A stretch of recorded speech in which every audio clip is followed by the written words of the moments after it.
Floor 7 is by far the most desired floor to complete in Hypixel Skyblock. It's the hardest of the non-master mode floors, has some of the best loot tables for any task in the game, and is arguably one of the most enjoyable activities that you can do in Hypixel Skyblock. However, because it is the hardest of the non-master mode floors, it's not exactly very easily accessible for most people, preventing countless players from even getting a chance to try this floor at all. A lot of this is due to how complex the boss fight is, since this floor doesn't have one boss and maybe a few mini bosses like the others, it contains 4 bosses for each stage of the fight. That's why I've created this video, to provide you with a detailed guide that covers absolutely every aspect of the Floor 7 fight, so that you can walk into it prepared and hopefully have an easier time trying to learn and beat this floor. So, with that being said, sit back, relax, and enjoy this comprehensive guide to completing Floor 7.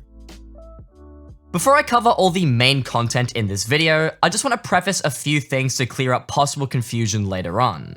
This video is technically the second part of my 2-part dungeon guide series, since I did post a guide for floors 1 to 6 last week, which covers all of those boss fights. If this is useful to you in any way, I will leave a link to this video down in the description below, because you might find it useful if you haven't quite gotten up to Floor 7 yet. Secondly, I'd like to talk about gear recommendations that I will make in this video.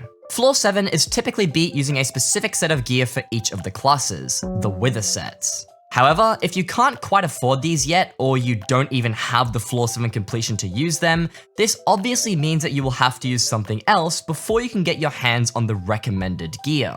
Now, one way of doing this is by getting a Floor 7 carry and then buying the gear after you've done that, but I'm very against carries and I don't like the idea, so as a result, I will split up the gear recommendations in this video into 2 distinct parts. The first part will be the bare minimum requirements to beat Floor 7, and this will cover the most affordable and easiest to obtain gear options that can comfortably beat Floor 7 at Catacombs 24. The second part will be the recommended gear requirements, which will cover the gear that you'll want to get your hands on as soon as possible, but it isn't necessary to get your first few completions. The recommended requirements are gear options you'll want to use if you're going to progress past Floor 7, or if you want to consistently grind the floor, and it will also give you a better chance of being accepted into stronger parties. This leads me on to the next point of this video, party finder requirements. While it is very possible to complete Floor 7 at the unlocked Catacombs level of 24, you'll likely never find yourself any reasonably good party at this range.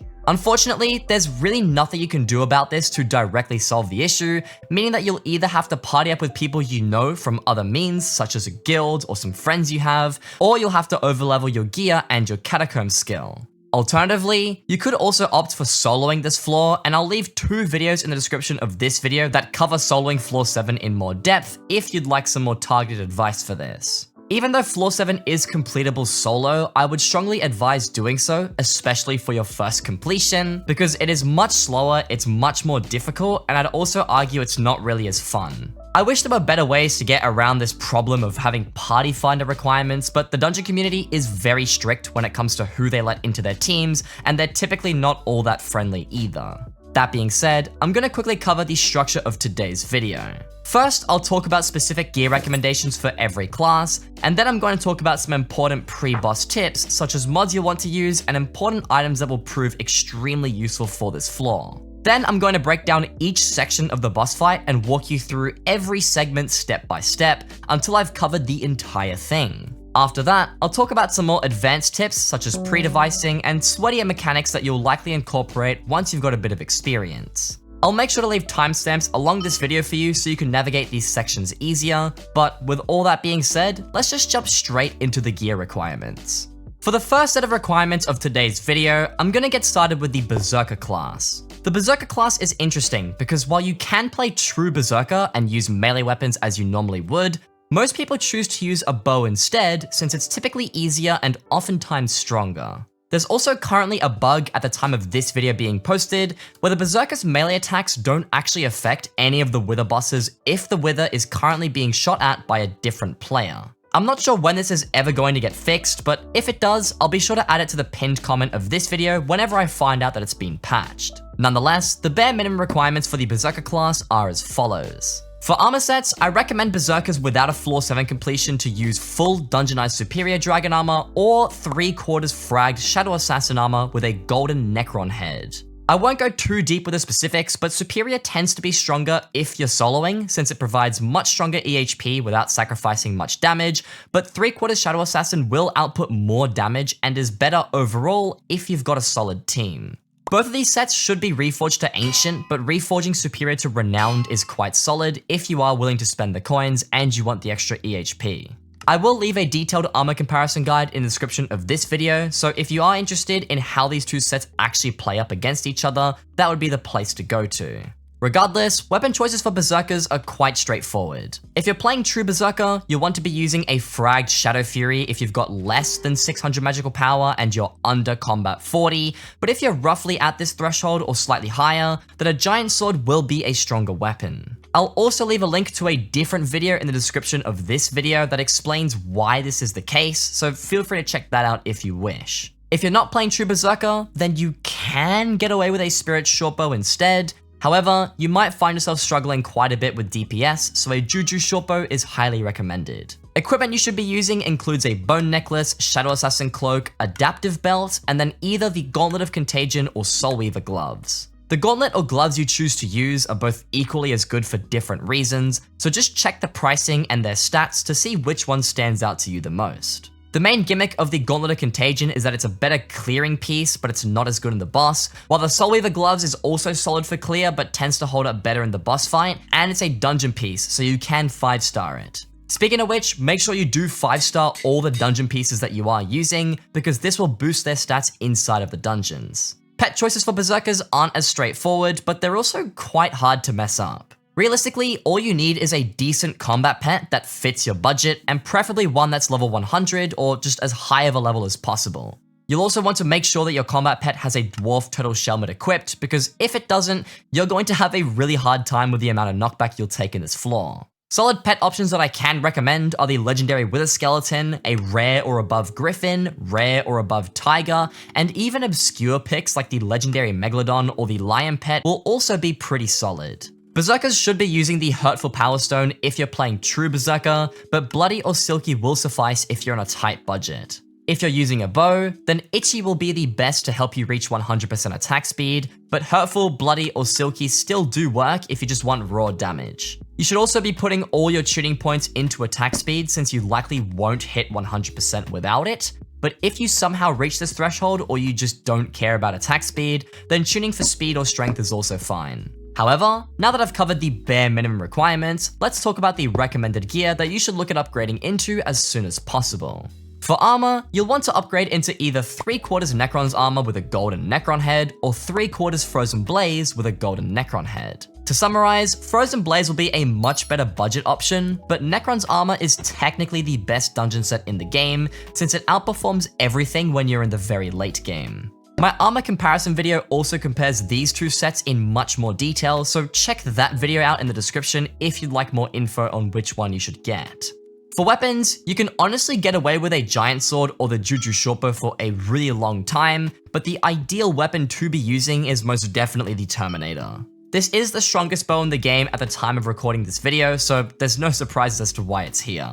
This is definitely one of the last big upgrades that you're going to make though, so don't really think about making this purchase anytime soon. Equipment and pets both stay the same unless you're using Frozen Blaze. Frozen Blaze is only really good because of the powerful synergy with the legendary Blaze pet, so be sure to get your hands on one of these if this is the route that you've chosen. If you've gone for Necron's armor, upgrading into an Ender Dragon or Golden Dragon will be a major upgrade from your previous pet, but just like the Terminator, these are both very expensive and I really wouldn't expect you to go for one with the intentions of only doing floor 7. You should definitely swap off of Bloody and Silky for your Power Stones at this stage and fully switch to Hurtful or Itchy depending on what weapon you're using. If you've upgraded into a Terminator, you'll want to swap to Fortuitous instead, as this will compensate for the massive amount of crit chance that you're going to need. Enriching your legendary and mythic accessories to crit chance will further buff this, as well as reforging equipment to waxed or using your tuning points. I'd never recommend changing your Terminator's reforge to Hasty, because if you need Hasty to get your 400% crit chance,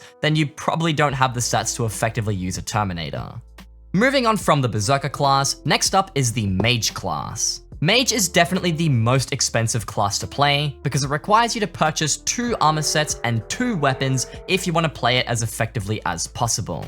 As a result, I wouldn't ever recommend Mage as an entry-level class, but if you insist on playing it, these are the bare minimum requirements for Floor 7. You'll want to use 3/4 dungeonized Wise Dragon armor with Wither Goggles as your only armor set of choice. I'll talk about using 2 armor sets in the recommended gear for Mage, but it's not needed for the bare minimum requirements. This set should be reforged to Necrotic on all pieces except the chestplate, which should be reforged to Loving. This will act as a very solid pre-Floor 7 completion RCM set, however, it will double up as an okay LCM set too. Weapon choices include a fragged Spirit Scepter as the RCM weapon and a fragged Shadow Fury as the LCM weapon. Technically, you don't need an LCM weapon to reliably complete this floor, but since I did recommend it in my previous dungeon video, I'll recommend it here as well. You'll want to do basically all of your damage in the fight with the Shadow Fury, since this will output more DPS than the Spirit Scepter, with the added bonus of it not draining mana in the process. There are other magic weapons you could use for this floor, like the Yeti Sword or Midas Staff, but I tested all of these weapons in a separate video and they just aren't worth it compared to the Spirit Scepter. Just like every other video I've referenced thus far, this one is also in the description down below if you'd like to check it out. Equipment for mages is very similar to Berserkers, consisting of the Bone Necklace and Shadow Assassin Cloak, but the last 2 pieces should be the Implosion Belt and the Gauntlet of Contagion. This is because the Implosion Belt buffs the Spirit Scepter's damage pretty significantly, and the Gauntlet of Contagion is just better for clearing overall. Make sure that you do 5-star the dungeon pieces though, just like the Berserker class, because you don't want to be missing out on those extra stat boosts. Pets for Mage are very similar to Berserkers, with the exception that you'll definitely want to be using the Sheep Pet alongside other pets. Whenever you're using your Spirit Scepter to deal damage, the Sheep Pet will be your best choice, but if you're using your Shadow Fury for LCM, then you'll want to use a traditional combat pet. Just like Berserkers, the combat pet that you do choose doesn't really matter, just pick something that's in your budget and works well with your playstyle. Power Stones for Mage are very simple. You either go with Sighted or you go with Silky. If you're comfortably clearing with your Spirit Scepter and you don't find yourself running out of mana, go with Silky as this will buff your LCM damage the most and you'll still be able to clear fine with it. If you do struggle during the clear though, then go with Sighted to compensate for your lack of intelligence. I do not recommend doing this at all, but if you do insist on playing Mage with a setup that's that weak, then this is your only option. Tuning should be going all into attack speed since you shouldn't have 100%, but tuning for crit damage, intelligence, speed, or strength aren't terrible options either. With the bare minimum requirements out of the way though, now I can talk about how you should be playing Mage, assuming you've got all the requirements and a lot of money. For starters, you'll want 2 armor sets this time, an RCM set and an LCM set. Your RCM set should be 3/4 Storm with Wither Goggles, reforged to Necrotic and Loving just like the Wise Dragon set. The LCM set should be full Storm, and all of it should be reforged to Ancient. Weapon choices for Mage are absolutely going to be a Wither Impact Necron's Blade for the RCM clear, and a Giant Sword for LCM. Most people will tell you to use either a Hyperion or an Estrella for your Wither Blade, however, realistically it doesn't matter and it's just personal preference for which one you choose. The main thing you need is the Wither Impact right-click ability so you can clear properly and deal solid RCM damage. Your Giant Sword will act as your LCM weapon, which will be the majority of the damage you deal in the boss fight. Equipment stays the exact same, being the Bone Necklace, Shadow Assassin Cloak, Implosion Belt, and Gauntlet of Contagion. There really aren't any upgrades to this for the foreseeable future, as they're too expensive and can be classified as Master Mode upgrades, not regular Floor 7 ones. Pet upgrades are the obvious Ender Dragon and Golden Dragon depending on the budget, but the notable thing about both of these pets is how they replace the Sheep pet.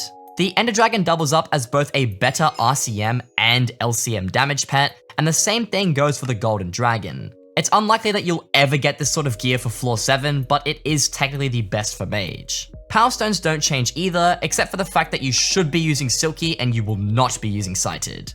Bazaar does give more intelligence than Sighted, but at this level, you will not be needing any more intelligence than you already have, so buffing your LCM damage using Silky is a much better option. Now that we've covered the Mage class, I'm gonna talk about Archer gear. Archer gear is very similar to Berserker gear, with the only difference being that no melee weapons are ever used. As a result, here are the bare minimum Archer requirements for Floor 7. Full Dungeonized Superior Dragon or 3/4 fragged Shadow Assassin with a golden Necron head will work fine for your first few completions. Reforge these sets to Ancient if you want full damage, but reforging Superior to Renowned is viable if you have the money and you like the EHP, speed, intel, and other stats it provides. Archers should be using a fragged Spirit Shortbow at the very least, but it is highly recommended that you don't do floor 7 until you get a Juju Shortbow. The difference in damage and DPS is immense, and it'll make your life easier if you go for those requirements first. Archer equipment options are the same as the other classes, being the Bone Necklace, Shadow Assassin Cloak, Adaptive Belt, and then either the Gauntlet of Contagion or the Soulweaver Gloves. Just like the previous two classes, make sure you do 5-star your dungeon pieces because you do not want to be missing out on those stat boosts. The only archer pet that you really need to be using is the Skeleton Pet. This pet outdamages even the legendary Ender Dragon when used as an archer class inside of dungeons, and as a result, it makes it the perfect upgrade to go for before you can afford the Ender Dragon. You can still use other typical combat pets like the Wither Skeleton or Griffin, but these are much weaker when it comes to specifically playing archer in dungeons. The ideal power stone for Archer is Itchy, since this will grant you a solid attack speed boost and help you reach 100% attack speed inside of dungeons. Alternatively, you could use Hurtful, Bloody, or Silky, but these will buff your raw damage rather than improve your overall DPS.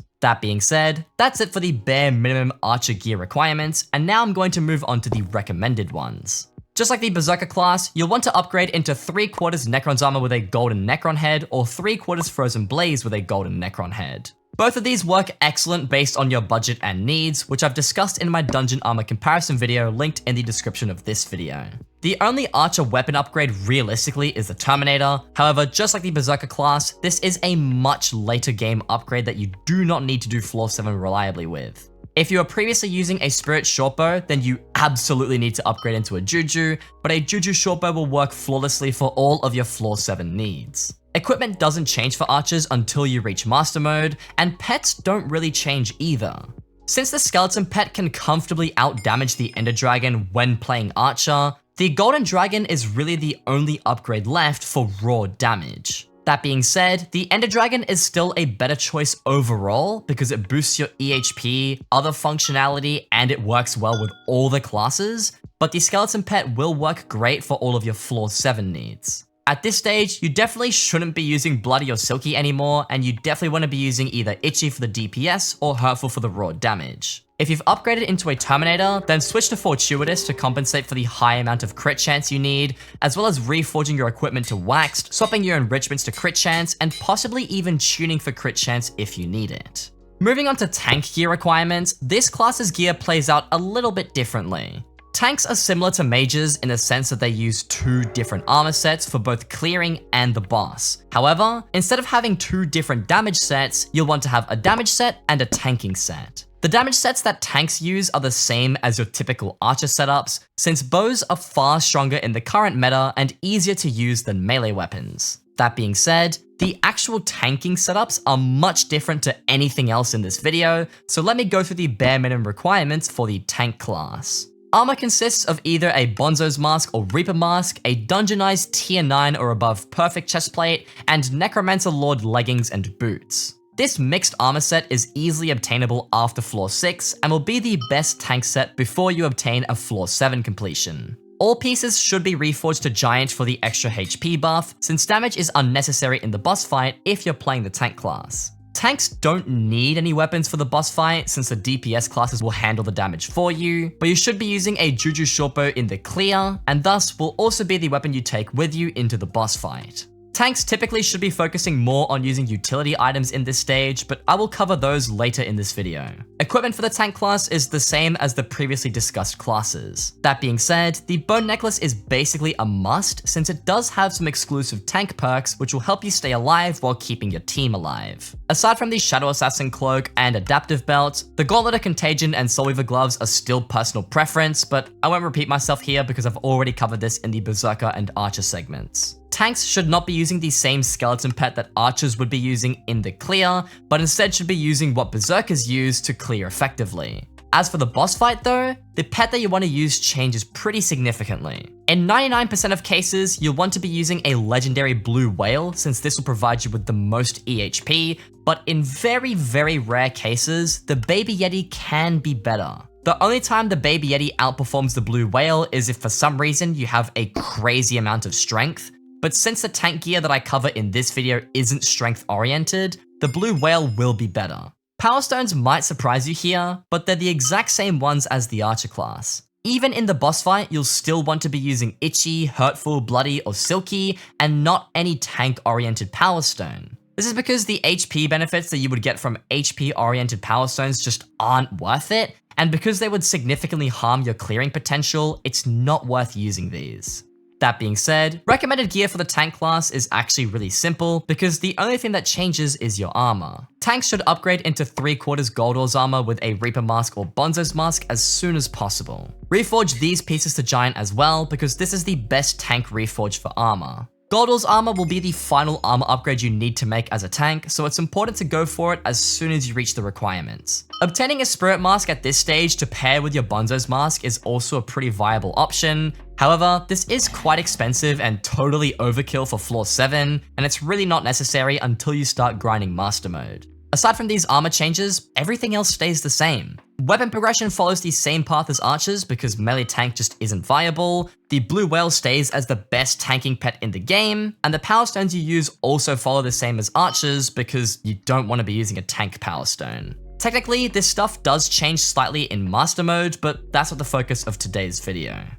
And now to cover the healer gear requirements. These are pretty much the same as tank, but even simpler. As it currently stands, healers basically just use the exact same gear as archers because melee healer just isn't that great in floor 7. Technically speaking, you could use the bare minimum and recommended tank gear that I've already talked about in conjunction with this archer setup, but you really don't need a tanking set to be a good healer. Tanks should be the only class that require that boosted EHP to absorb all the damage from the party, and funnily enough, they can very comfortably do this even if the healer doesn't have a dedicated tank set. In fact, the healer doesn't even have to be present in the whole boss fight and you can still complete this floor just fine. And I'll get to some pretty cool metas that people do using the healer class that I'll cover later on in this video. This is obviously just an issue with Hypixel's wacky class balancing, but at least it makes healer progression really easy to follow. Nonetheless, that covers all of the gear requirements that you'll need to know to successfully complete floor 7. Before I cover the boss fight, its mechanics, and how to beat the floor, I'm first going to cover a handful of general pre-boss tips. This will be crucial in not just completing the floor, but actually understanding how it works and completing it as efficiently and effectively as possible.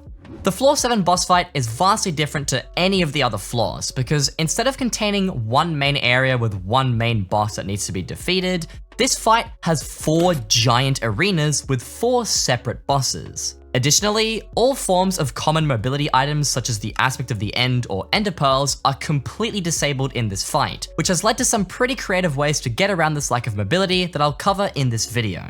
Furthermore, lava in this fight will deal massive damage, but it also launches you flying in the air if you come in contact with it, which players have managed to create viable movement strategies with to help you complete this floor. As a result, it's highly recommended that you bring as many of the following utility items as possible, regardless of the class that you're playing in this floor. To get around the inability to teleport in the floor 7 boss fight, players have resorted to using knockback mechanics to help them boost around the fight. The most important of the knockback items is the Bonzo's Staff, as this lets you propel yourself many blocks in front of you with just one right click.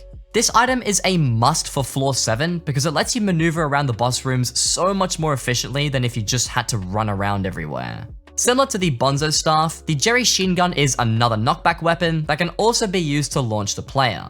The difference between the Jerry Sheen Gun and the Bonzo's Staff is that the Jerry Sheen Gun focuses on vertical knockback rather than horizontal, which lets you climb up walls extremely efficiently and reach places that otherwise couldn't have been reached easily before. Pairing the Jerry Sheen Gun with the Bonzo's Staff is the ultimate way to navigate any area without teleporting, thus making both of these items highly recommended for this fight. While the Bonzo's Staff and the Jerry Sheen Gun are the only 2 mobility items that you absolutely must have, another popular item players tend to use are the Spring Boots. This item is very useful, but it's definitely optional compared to the other mobility items due to how much harder it is to obtain. If you do get your hands on a pair though, they can be used to instantly reach any really tall parts of the boss fight, and sometimes they're slightly more efficient than the Jerry Sheen gun. Mobility items aside, the Withercloak sword is an essential item if you're going to grind floor 7. The only downside to this weapon is its floor 7 completion requirement, so you won't be able to use this for your completion run. As a result, you will have to get by using a combination of the Florid Zombie Sword, Wand of Atonement, or even the Endstone Sword for your initial completion, but you can pretty much replace these once you do.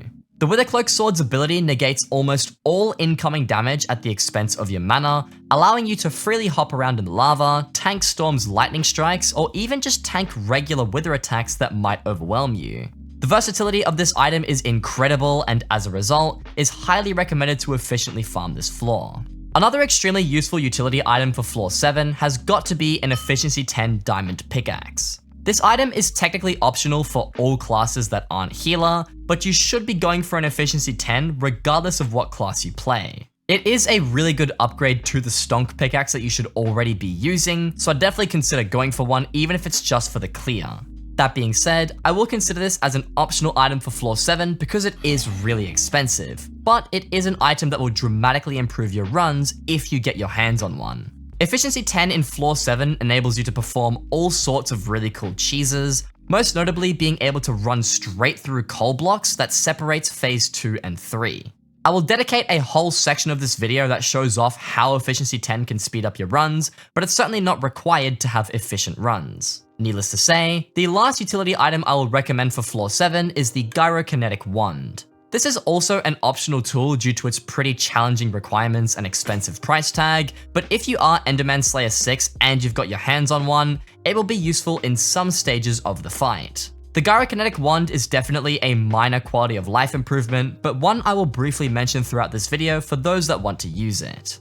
However, now that I've covered pre-boss tips for utility items, it's time to move on to recommended mods that you should be using on this floor. It is possible to complete floor 7 entirely modless, but this will prove to be far more challenging than it needs to be, and I would seriously advise against it. The most important mod for floor 7 will be anything that has phase 3 terminal and device solvers. SkyTools is free and the most popular mod with all of these features, but other mods such as SBE, Odin, and other chat triggers modules also have their own solvers. Terminal solvers basically make the entire third phase of this boss fight a walk in the park, because they will do the majority of the heavy thinking for you, so you can just press all the right buttons and move along in the boss fight. Without them, you're going to end up doing a lot of counting and scanning through useless items and different GUIs, so definitely take the time to install any of these mods to help you out. Aside from terminal and device solvers, there aren't any floor 7 specific mods you'll need, but you may benefit from general dungeon features that come from a range of different mods.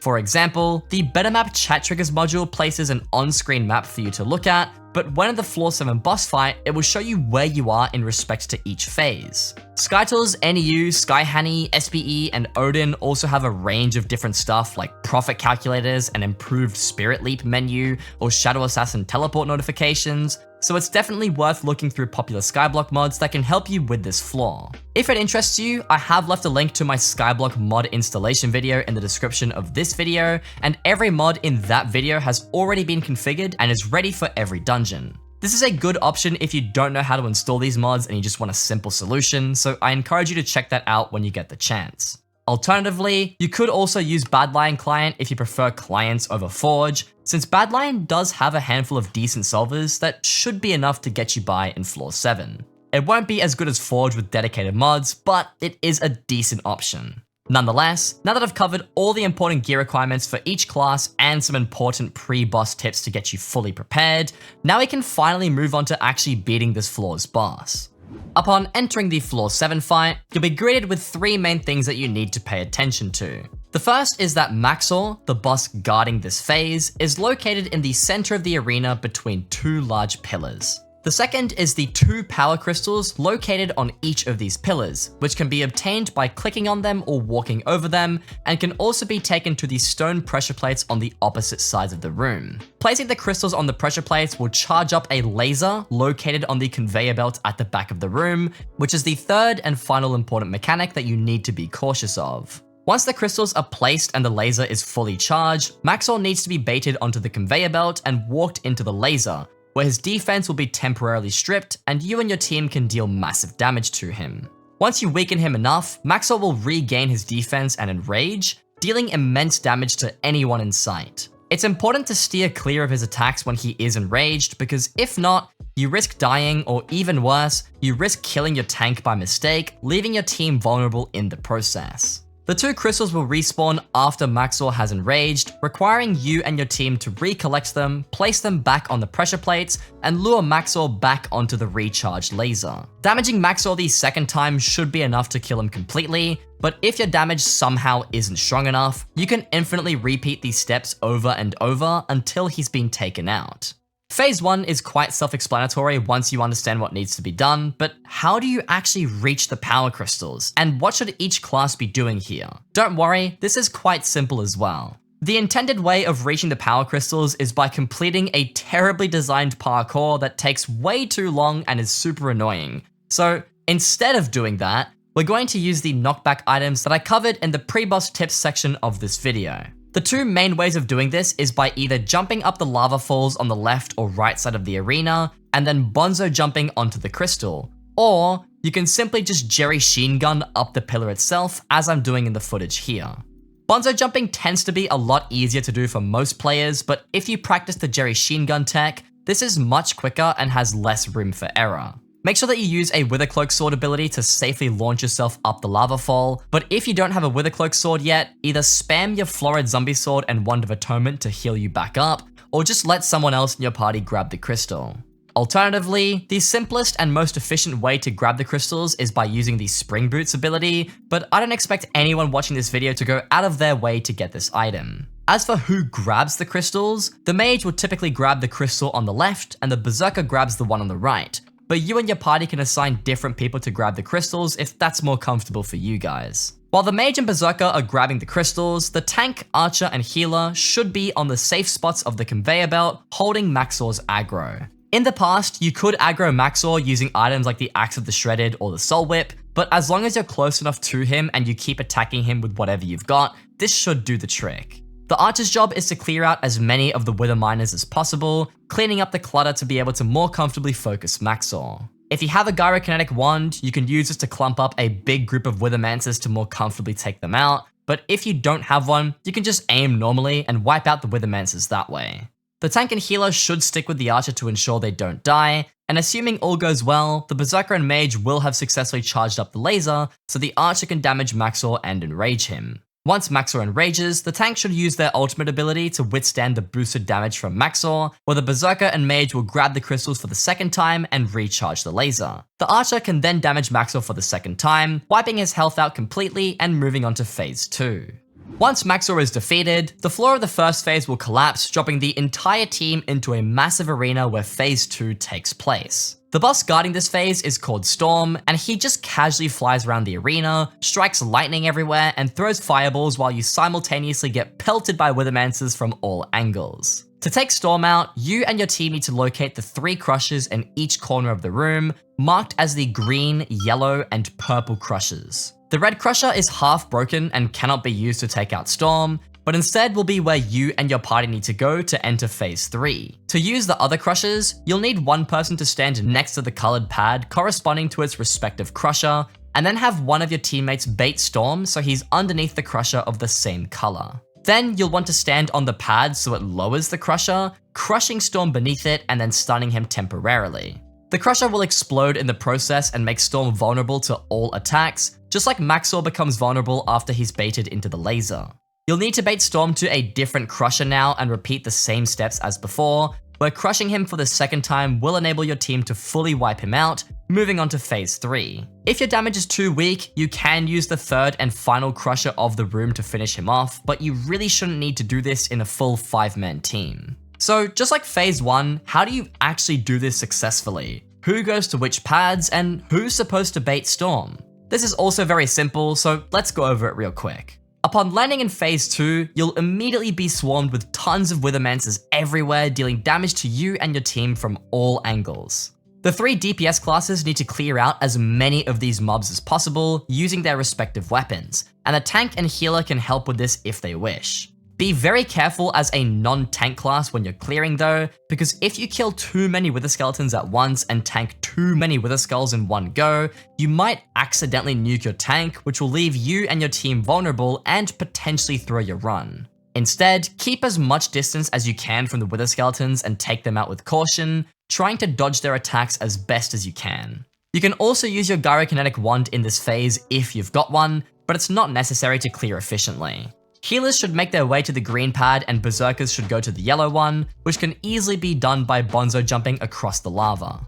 Alternatively, you could take the long route and do the parkour, or you could use the Withercloak sword and lava jump to the pad instead. Make sure you clear the green or yellow pad when you get there, since there will be a Shadow Assassin and some Wither Skeletons guarding it. The Archer, Tank, and Mage will want to stick together and stay in between the green and yellow crushers, as they will be the ones that hold Storm's aggro. Once you've cleared out the arena a decent amount, you should see a big red countdown that will appear in the center of your screen. This countdown represents how long until Storm does his deadly lightning attack, and the time it takes for this countdown to appear can be sped up by clearing out more Withermancers. You need to be very careful with this lightning attack though, because if you don't dodge it accordingly, it will instantly kill you. To prevent this, you need to stand under any of the crushers that aren't the red one, or time your Withercloak ability to soak up the damage instead. You could also use the Bonzo's Mask, Spirit Mask, or Phoenix Pet Revives, but you might as well just stand under the crusher instead of wasting these. If you're the healer or berserker and you didn't tank the lightning with the Withercloak ability, you can safely bonzo jump back to your respective pad and wait for Storm to aggro onto your archer, tank, or mage. Once Storm has aggroed the archer, tank, or mage, it's up to them to bait him so that he's underneath the green crusher. From here, the healer can step onto the green pad to lower it, crushing Storm in the process. Make sure that you don't stand under the crusher with Storm, because this will also instantly kill you. Once stunned, the healer can comfortably bonzo jump across the arena and wait underneath the red crusher, while the rest of the team damages Storm. Eventually, Storm will enrage and start to chase after the group that's under the crushers, where they can bait him into the yellow crusher straight after the green one. The Berserker can then step on the yellow pad to crush Storm for a second time,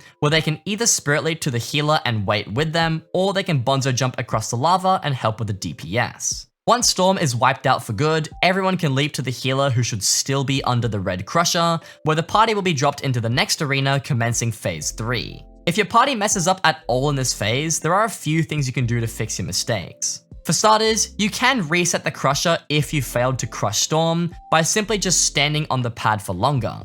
Doing so will bring the crusher all the way up to the top and then all the way back down again. If you didn't have enough DPS to take out Storm with only the green and yellow crushers, then you can always resort to the purple crusher for backup. It's very unlikely that you'll ever need to use the purple crusher, but it's good to know that it exists in case you end up in this position. If you do fail to crush Storm the first time, there's a chance that he'll go back to the center of the arena and cast his deadly lightning attack again, so just be mindful of this if you're struggling in this phase.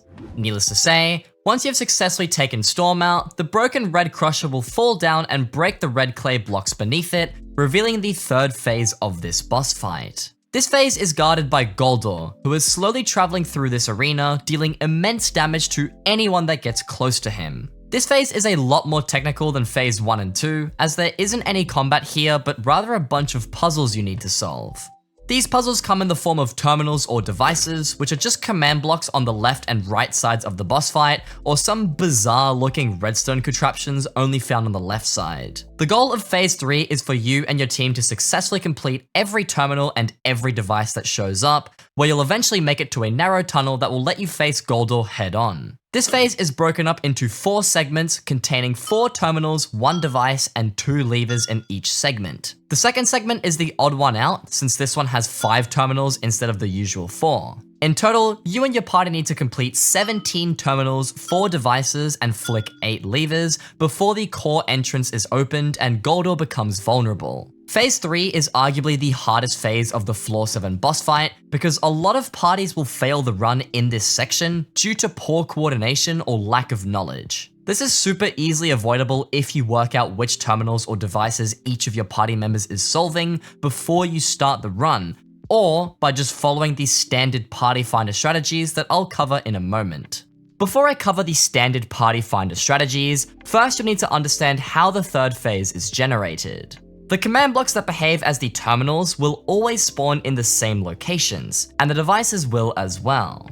However, the type of terminal you will get will vary from run to run, and any RNG the devices have will also be randomized. As a result, it's important to know where each terminal and device is, as well as which number corresponds to what terminal. There is a set order for which classes typically complete these terminals in, so I'll quickly cover this with some visual gameplay so you can follow it in your own runs. In a typical party, the tank will complete the first terminal of every section, located on the bottom left side for segments 1, 3, and 4, but on the right side of segment 2. The second terminal is done by the Mage, which is located above the first terminal in all 4 segments. The third terminal is typically completed by the Berserker, which is found on the bottom right side of the first segment, the top right side in the third segment, and at the back of the room on the left side in the fourth segment. The third terminal is also located on the bottom right of the second segment, however, it's the one behind the first terminal after you pass the granite crushers. The archer completes the fourth term in each segment, found on the top right of segment 1, the back left of segment 2, underneath the device in segment 3, and back right of segment 4. The fifth term in segment 2 can be completed by anyone that's readily available at the time, and this terminal is found next to the second terminal and above the third one. Healers shouldn't have to clear any terminals, and instead will clear the devices, which you can find on the left side of every segment at varying heights. Reaching the device in segment 2 specifically requires you to use a combination of lava hopping and jerry sheen gunning, or you can do this cool technique called super bouncing, which will bounce you off the lava really high and propel you straight to the device. Super bouncing can be done by placing a chest in the lava and landing on it right in the center, or by shooting a bonzo or jerry sheen gun projectile at the right timing. This will launch you up really high in the air, letting you access the device easily. This same technique can also be used to reach the device in segment 4. After you've finished with your terminal or device, make your way to the end of the segment and flick the levers if they haven't been done already. People generally won't assign someone to flick the levers, you kinda just go for it if you're the first one there. The only exception to this is that the healer tends to grab the top lever in segment 2, since the healer has already super bounced really high up to grab the device. You can also super boom the gate before it falls to make it fall instantly. The gate won't drop until all terminals, devices, and levers have been complete, but super booming it will remove the 5-second cooldown that's normally there.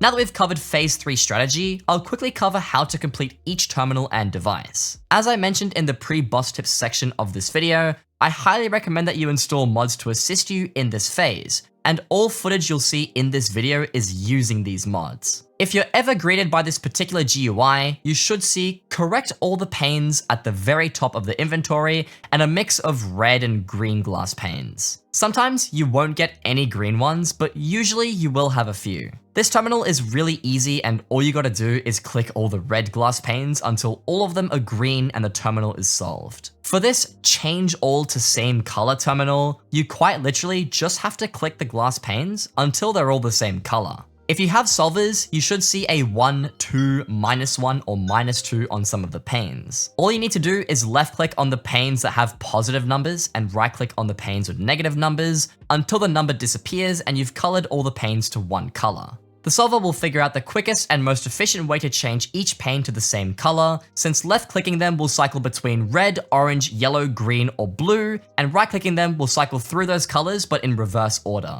For the click in order terminal, this one is very self-explanatory. Just click on each number from 1 to 14 until each pane is green and the terminal solves. The select X item terminal is interesting because this one comes with many different variations. Sometimes you need to click every item of a certain color, while other times you need to click every item that starts with a certain letter.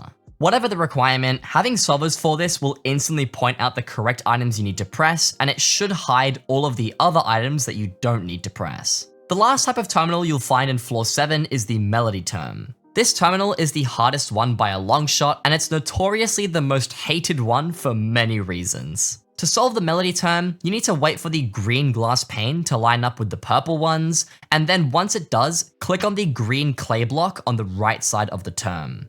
This will cause the green pane to jump to the second row, where it will keep moving from left to right until you line it up again. Repeat these steps until the terminal solves, and you can move on with the run. That's about it for all of the terminals, so now it's time to cover all the devices. The first device you'll encounter is called Simon Says. This is located on the left side of segment 1, past the second terminal. Simon Says requires you to click on the start button on the left side, and then you need to click the stone buttons in the order that the sea lanterns appear in. You can see in the footage that my solver highlights each button green when it needs to be pressed, yellow when it's the next one in the sequence, and red if it's the one after that. This is useful if your memory isn't too good and you find yourself forgetting what the order was, or if you just don't want to think about doing this device. The second device is called Lights, and it's the easiest one by far. Once you've Jerry Sheen gunned or super bounced up to this device, all you need to do is flick the following levers that you're seeing on screen. This puzzle is solved as long as you light up every redstone lamp at the same time, and this is easily done by flicking the levers in each corner and the 2 in the center. The third device is located on the left side of segment 3, closer to the gate than the entrance. This device just requires you to interact with the item frames so that the arrows in them all point from the start of the puzzle to the end. The start is always marked with a green wool block, while the end is marked with a red one. The solvers for this device will tell you how many times you need to right-click until the arrow is properly aligned,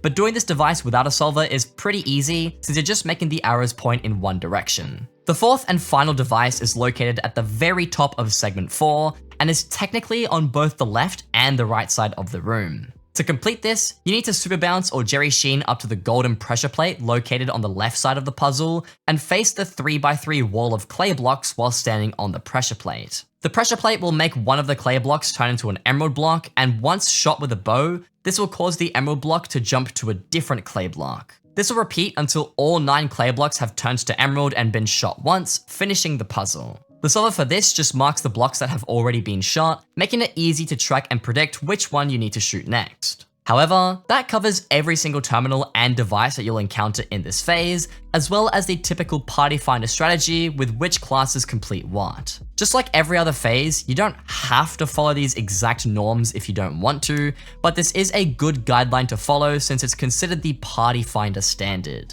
As long as you work out with your team who will complete what in each section, you should be good to go. Flicking the last levers in segment 4 and finishing all terms and devices will open up the core entrance, which is the big golden door in the middle of segment 4. You and your team need to run into here before Goldor catches you, so you can prepare to fight him in Goldor's tunnel. If you've messed up at all and he's already past the gold door, you can sneak past him using your Withercloak sword and tanking a few of his hits, but you can also get by using a Bonzo's Mask, Spirit Mask, or Phoenix Pet revives. You can also use this technique to sneak past Goldor in previous terminal stages, but you can't go too far back through the terminals because this will instantly kill you. Nonetheless, once in Goldor Tunnel, the tank should activate their ultimate ability since the team will take a ton of damage in this phase, and the healer can spam healing circles while the rest of the team is DPSing. This should burst Goldor down extremely quickly, taking him out and moving your party onto the fourth and final phase. The final phase of floor 7 commences once Goldor has been taken out and the floor at the end of the tunnel collapses. Here, the final boss, Necron, will pull you down into his arena, which is a small platform in the center surrounded by a giant lava lake with other platforms in the corners. Luckily, this is the easiest phase in the entire fight, as all you need to do is land safely on one of the platforms on the outskirts and then deal enough damage to Necron until he teleports to the center. Then he'll perform a frenzy attack, which creates a small aura around him that deals immense damage if you're in it. This aura actually grows in size the longer Necron is left untouched for, but if you and your team maintain consistent damage on him, it will shrink his frenzy aura until it disappears entirely, letting you damage him even further. Just like all the other Wither bosses, Necron will enrage after enough damage has been dealt to him or after his stun timer has run out. While enraged, he will try to fly away from the center and perform a few other attacks that won't really deal much damage, where he'll once again teleport to the center after he's taken too much damage. Shrinking his frenzy down for the second time will enable you and your team to damage him once again, allowing you to take him out for good and completing the entire floor 7 boss fight. To efficiently and successfully clear out phase 4, you and your team first need to pick a side you want to go for before Necron drops you into the lava. Typically, you'll want to go to the side closest to the majority of your team, and if you're on the opposite side, you can Spirit Leap to your teammates that land safely on the platform. If you have a Withercloak sword, use the ability to negate the lava damage while you bounce onto the platform, and if you don't, Hope that your tank will keep you alive for long enough and keep your Florid Zombie Sword and Wand of Atonement at the ready. The Archer, Berserker, and Mage should all damage Necron as quickly as possible, while the tank and healer should be focusing on keeping the team alive instead. Necron will eventually teleport to the center platform once enough damage has been dealt to him, where you and your team can bonzo jump straight to the center by spamming balloons at your feet so you propel super far forward. This technique might take some practice to get good at because it is a bit of a long distance. Alternatively, you can lava bounce your way through using a Withercloak sword, or you can just spirit leap to one of your teammates that has already reached the center. When you do reach the middle, it's very important that you and your team stand on the very edge of the granite blocks to avoid Necron's frenzy attack. The Archer, Berserker, and Mage also need to be constantly dealing damage to Necron, because if your DPS is too slow, his frenzy will grow too large and wipe out your whole team on the center platform. As long as you maintain constant damage, you should be able to just weaken him as you would until he becomes enraged and tries to fly away. Here, the team just needs to keep focusing on Necron without moving off the center platform until he goes back into the center where you can DPS him as usual. This part is just a straight shot to the end now, where defeating Necron will complete the boss fight and teleport you straight to the chest room. And with that being said, there's your step-by-step guide to completing the entire Floor 7 boss fight.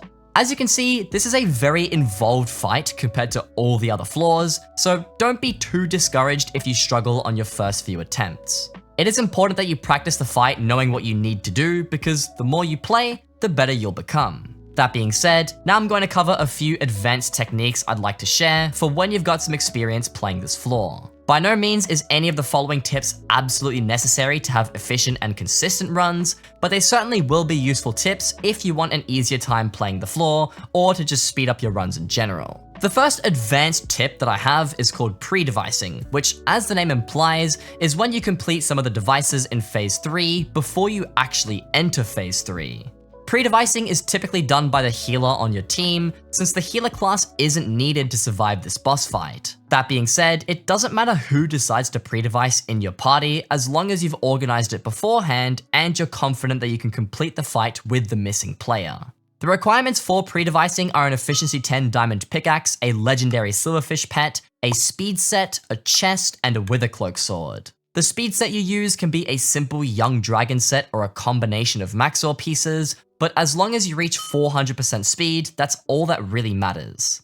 The Withercloak sword can be replaced with a Bonzo's mask, a spirit mask, or a phoenix pet, since the revive will do the same thing that the Withercloak ability would. Lastly, it's crucial that you bring an efficiency 10 diamond pickaxe and a legendary silverfish pet, because you will need to create ghost coal blocks using these two items. Needless to say, here's how to successfully pre-device in Floor 7. Before you enter the boss fight, equip your silverfish pet, speed set, and get your pickaxe and chest in your hotbar ready to go. Then, once you enter the boss fight, run into the center of Phase 1 the way that I am right now, and use the chest to line yourself up with the stairs in the floor. You'll want to place a chest on any of the andesite blocks that are next to the stone brick stairs, and then run straight into it so you line yourself up the way that I'm doing in the footage. If you do this correctly, you should be able to just break the blocks beneath you and glitch straight through the floor. Alternatively, you can also head to the specific spot near the conveyor belt and just dig straight down on the stair,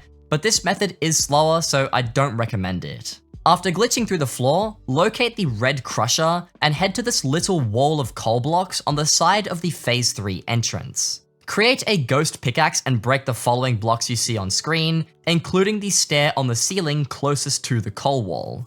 Line yourself up with the wall and jump so that your head hits the edge of the stair and the ceiling, and sprint along the ghost blocked coal blocks and use your pickaxe to break any more blocks if you need it. Once you've glitched into Phase 3, you'll want to run along the segments as fast as you can, bonzo hopping where possible to get to the end quickly. Then you'll want to jump up onto one of the nether brick stairs and glitch through the wall like so. You can then super bounce or Jerry Sheen up to the device, allowing you to flick all the important levers before the puzzle becomes active. Once complete, run to the end of segment 2, glitch into segment 3, and then head straight to the arrow puzzle and complete this one as well. While this has been happening, your team should have been able to kill Maxor and started to work on Storm, where you might see the countdown for Storm's lightning attack at any point. To survive the attack, activate your Withercloak ability or use one of the revive items that I mentioned before, and continue with the pre-device as you would. Complete the arrow puzzle and then spirit leap to one of your teammates, where you should be able to reach the green pad in time to crush Storm. If you're too slow, you can organize a different party member to stand on the green pad instead,